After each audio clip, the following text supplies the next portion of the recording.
expression of the truths of the Catholic religion.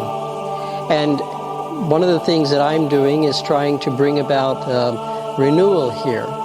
And so that our area, when this church was first built, was a neighborhood. But over time, it has become a part of the city of Houston, surrounded by buildings and office buildings and parking lots and other things. The neighborhoods have moved out.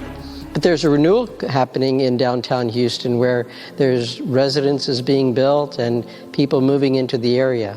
A lot of great activity. Christ in the city. In other words, announcing Jesus Christ to people in the city that is a crossroads, in a city that is the most, the most cosmopolitan in the nation.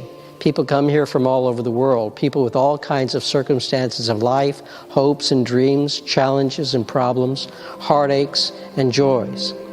And so as they come here to Annunciation, we want to offer them those truths and those gifts of beauty that are eternal and enable them to aspire to the beautiful things of God and the life of the saints in heaven. And so in our renewal, one of the things that I am making efforts at doing is really celebrating the beauty. We're here at Wilshire Boulevard at the Lamps, and we're here with Mac. This church is splendid in its architecture. It is splendid in the beautiful expressions of sacred art, in the stained glass windows, in the statues, in the fresco that is above me, depicting the transfiguration of our Lord, where the apostles Peter, James, and John were stunned by the splendor of Christ in his beauty as true God and true man.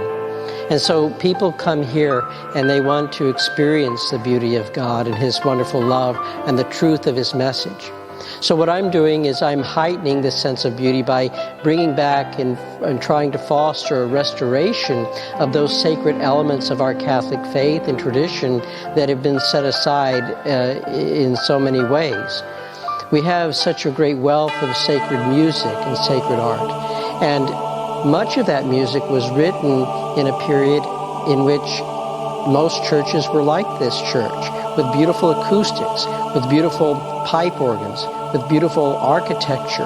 And so we are utilizing sacred chant, Gregorian chant, and sacred polyphony, and bringing it back out into the worship.